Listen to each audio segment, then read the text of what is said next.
सोचिए एक ऐसा देश जहां एक प्रधानमंत्री को अदालत नहीं बल्कि सत्ता मौत की सजा सुना दे और फिर आधी रात को जेल के अंधेरे में उसे चुपचाप फांसी पर भी लटका दिया जाए, बिना किसी गवाह के, बिना किसी आखिरी शब्द के।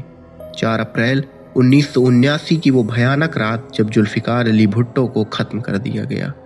लेकिन डर इस बात का नहीं है कि उन्हें फांसी दी गई, डर तो इस बात का है कि शायद ये सजा नहीं बल्कि एक सोची समझी हत्या की साजिश थी। इस कहानी की जड़ें बहुत गहरी हैं और इसकी शुरुआत होती है एक ऐसे इंसान से जो सिर्फ सत्ता के लिए नहीं बल्कि अपनी पहचान बनाने के लिए राजनीति में आया था। भुट्टो एक अमीर और प्रभावशाली परिवार में पैदा हुए थे। उन्होंने विदेश में अपनी पढ़ाई पूरी की और बड़े बड़े संस्थानों में शिक्षा लेते हुए दुनिया की राजनीति को काफी करीब से समझा। जब वो पाकिस्तान वापस लौटे तो उन्होंने एक अलग रास्ता चुना। उन्होंने उन लोगों की आवाज बनने का फैसला किया जिनकी आवाज पूरे पाकिस्तान में कोई सुनता नहीं था। धीरे धीरे उन लोगों के बीच उनका कद बढ़ता गया। उनकी बातें अब लोगों के दिल में उतरती चली गई और जल्द ही वो पाकिस्तान की राजनीति का सबसे बड़ा चेहरा बन गए। उनके भाषणों में एक अलग ही प्रकार का जोश होता था। वो लोगों को सिर्फ समझाने का नहीं बल्कि उन्हें यकीन दिलाने का प्रयास करते थे कि अगर सब मिलकर साथ दें तो बदलाव संभव है। लेकिन फिर आया 1971 का एक ऐसा भयानक साल जिसने पूरे देश की किस्मत बदल दी। उस समय पाकिस्तान 2 हिस्सों में बंट चुका था, यानी ईस्ट पाकिस्तान और वेस्ट पाकिस्तान। तनाव पहले से ही मौजूद था, लेकिन जब हालात बिगड़े तो बात युद्ध तक पहुंच गई। इस संघर्ष के बाद ईस्ट पाकिस्तान पूरी तरह से अलग हो गया और एक नया देश बना जिसे आज हम बांग्लादेश के नाम से जानते हैं। इस हार ने पाकिस्तान की जनता को अंदर तक तोड़ दिया। हर तरफ अब सिर्फ गुस्सा था, युद्ध हार की निराशा थी और एक डर था कि अब आगे क्या होगा। इसी माहौल में भुट्टो ने सत्ता संभाली। अब देश को संभालने की कोशिश शुरू की। उनके कई बड़े फैसले लिए गए। देश को स्थिर करने की कोशिश की गई और लोगों को फिर से भरोसा दिलाने की कोशिश की। लेकिन जैसे जैसे उनकी ताकत बढ़ती गई वैसे वैसे उनके दुश्मन भी बढ़ते गए। राजनीति में हर कदम के साथ विरोध भी बढ़ता गया और धीरे धीरे देश एक बार फिर तनाव की ओर बढ़ने लगा था। 1977 में चुनाव हुए और ये चुनाव पाकिस्तान के इतिहास के सबसे विवादित चुनावों में से एक बन गया। सड़कों पर लोग इकट्ठा होने लगे, जगह जगह चुनाव का विरोध हो गया और लोगों ने जोर जोर से नारे लगाने शुरू कर दिए। माहौल लगातार गर्म होता गया और धीरे धीरे ये विरोध अब टकराव में बदल चुका था।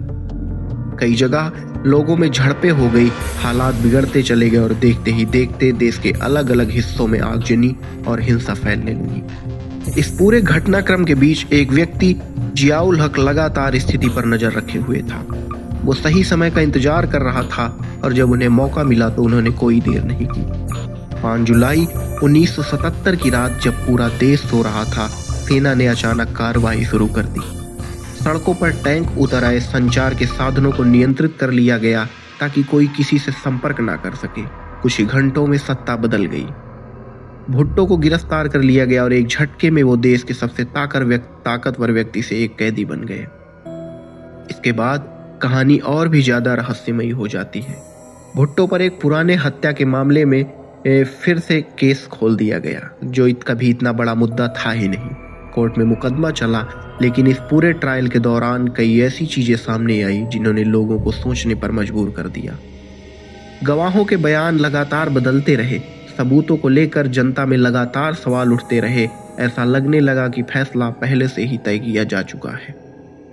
देश के अंदर ही नहीं बल्कि दुनिया भर में इस केस को लेकर चर्चाएं शुरू हो गई। कई अंतर्राष्ट्रीय नेताओं ने इस सजा को रोकने की अपील भी की, लेकिन हालात फिर भी नहीं बदले। धीरे धीरे ये साफ होता गया कि भुट्टो के पास अब बचने का कोई रास्ता नहीं बचा है। 1979 में आखिरकार अदालत ने अपना फैसला सुना ही दिया और ये फैसला उम्मीद के मुताबिक वही था, मौत की सजा। ये फैसला सुनते ही पूरे देश में चारों तरफ सन्नाटा छा गया। कुछ लोगों को लगा कि ये न्याय है, लेकिन बहुत से लोग इसे एक राजनीतिक बदला मान रहे थे। और फिर आई वो रात 4 अप्रैल 1979 को। जेल के अंदर एक अजीब सी खामोशी थी। हर दीवार को भी पता चल चुका था कि अब कुछ बड़ा होने वाला है। रात गहराती जा रही थी, घड़ी की हर टिक टिक उस पल के करीब ला रही थी जो इतिहास में दर्ज होने वाला था। अचानक धीरे से जेल का दरवाजा खुला, पहरेदार अंदर आए और भुट्टो को उनकी कोठरी से बाहर लाया गया। वो बिल्कुल शांत हो चुके थे, जैसे उन्हें पता हो कि अब जो होने वाला है उसे कोई नहीं रोक सकता। उनके कदम उस लंबे अंधेरे गलियारे में गूंज रहे थे। हर कदम उन्हें उनके अंत के करीब ले जा रहा था। ना कोई शोर, ना कोई भीड़, बस सन्नाटा और एक ठंडी हवा जो उस रात को और भी डरावना बना रही थी। और कुछ ही पलों में उसी खामोशी के बीच एक ऐसा आदमी जिसकी आवाज पर कभी लाखों लोग उठ खड़े होते थे, उसे हमेशा के लिए खत्म कर दिया गया। आज भी ये सवाल जिंदा है कि क्या ये एक अपराधी की सजा थी या सत्ता की सबसे खतरनाक चाल, क्योंकि सच हमेशा साफ दिखाई नहीं देता। कई बार वो फैसलों के पीछे छुप जाता है और 4 अप्रैल 1979 सिर्फ एक तारीख नहीं बल्कि एक ऐसा रहस्य है जिसका सच आज भी पूरी तरह सामने नहीं आया है।